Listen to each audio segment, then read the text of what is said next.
Hey there friends, what is going on? It's Kodiak here and welcome back to another Assassin's Creed Valhalla boss guide video. And man, this is an exciting one because today we are in Asgard taking on the Builder. This fight really threw me for a loop. It was an interesting chain of quests. I knew it was going to end with a big boss fight. I knew this guy was a bad guy, but man, it ended with a really cool boss fight.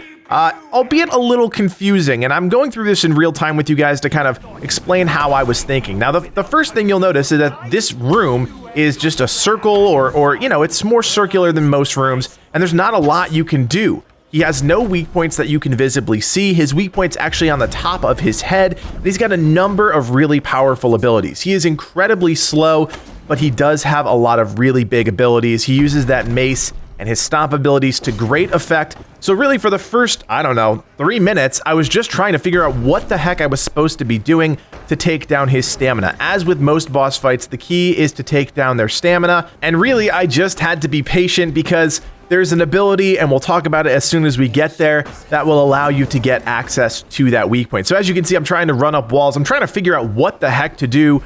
There's really nothing. And so the whole beginning part of the fight is avoiding the boss. You will notice that he'll slam into the ground and it'll release this kind of like white orb. And I get to it eventually, but I didn't realize what it was in the beginning parts of the fight. Actually, that orb is a damage buff. If you go up to the orb, you interact with it and then hit the boss, he does take a sizable amount of damage. So it's important to note that I thought that was something to elevate me to the ceiling or something.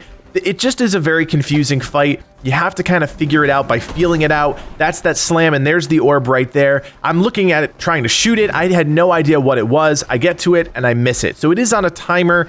Eventually, I figure it out, I promise you guys. But it's just one of those fights where it's not super well explained through the actual encounter itself. You're basically moving around this entire first phase trying to figure out, what are you doing? Am I avoiding the boss? Am I missing something? So luckily he is easy to avoid, and he's cool. He's got a really neat moveset. He's obviously got all of his mace abilities. He has that kind of shockwave effect. He's got that massive slam there. And here's where I think I pick it up for the first time, but I don't know what I'm doing. I'm trying to jump. I'm trying to dodge. I really don't know. Eventually I hit him probably like halfway through the fight, and I realized, oh, it's a damage buff. So there you go. That white orb is a damage buff. You can't stagger this boss. You can't do much. It's just about hitting those weak points and doing damage to him. That's why they increased the damage you can do by giving you a buff. So it's a really cool effect once you actually get there. As you can see, I'm trying to hit him in the head with an arrow. Couldn't do it. I'm using a hunter bow in this instance. I know in some of my other boss fights I was using a light bow. In this one, I go with the hunter bow. I enjoy the hunter bow, even though this one is not aligned with the way that I'm currently building my character, but I just like the way the hunter bows work.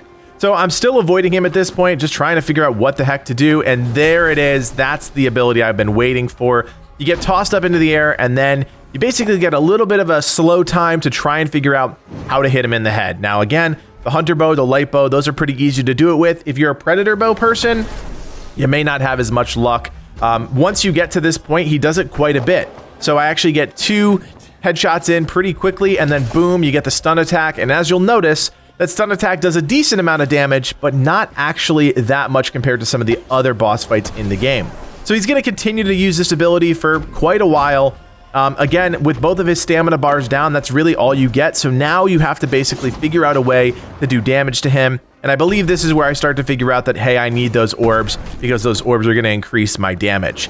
Now, I always talk about this in each of my videos. If you want to know what kind of gear I have, that's fine. I'm using the Berserker set. It's fine. You don't need to have a specific set of gear to kill a boss. That's the way this entire game is designed. You can use whatever gear and armor that you want. Again, you just need to remember that your skills actively increase the damage and effectiveness of gear in a specific tree. So if you're going into the bear tree and you're getting all of those bear skills that increase your gear, you're going to want to use bear gear. It's just that simple. So for me, I am using bear gear. I'm using the Berserker set I got from buying the unlimited version of this game. And as you can see, we've transitioned into a new phase here. He's all pissed off. He's all glowy. He's still using that ability that shoots me into the air, which is fine because he does still have a weak point, but it's not going to reduce any stamina, anything like that. And he's got some other new abilities. He chains melee attacks together a little bit better. He's got this wall ability here. And as you can see, I get caught in it right now. And this is rough because he's a big bruising boss, and getting caught in this ring is really dangerous because there's not a lot of maneuverability. He does that stomp move. I mean, there's just not much you can do once you're in there. You can try and parry as best you can. I just try and dodge things because I'm not great at parrying. I'd rather use my bow and hit weak points and then dodge if I can. So this is the second phase of the encounter. As you can see, I'm out of arrows at this point, so I'm running around the edge of the room trying to find some arrows to use, avoiding any of those abilities, including that shield, because I don't want to be caught in that shield. He still knocks you up quite a bit. I realize I'm really far away. I'm not going to waste my 6 precious arrows here. And at this point, it's really about just finishing off the boss. There's nothing else to really know, just avoiding all of his abilities, trying to pick up those damage buffs when he does conjure them. It's not very often, but he does use it. There's the shield. I thought that was the conjure. There's the stomp. That shield stomp combination is brutal. That's really the hardest part about this fight. If you get caught in the shield and then he stomps you, it's rather rough.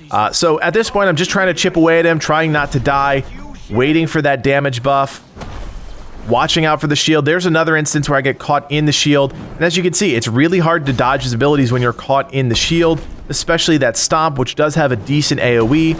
There's the overhead slam. And I'm just chipping away at him at this point. There's the buff. Let's see if I can grab it and hit him. Boom. You see how much damage he does because he gets knocked to the ground. It's really about him getting knocked to the ground and allowing you to string together more abilities. The ability itself doesn't actually do that much damage. So he's almost dead here, which is great. A couple more chips.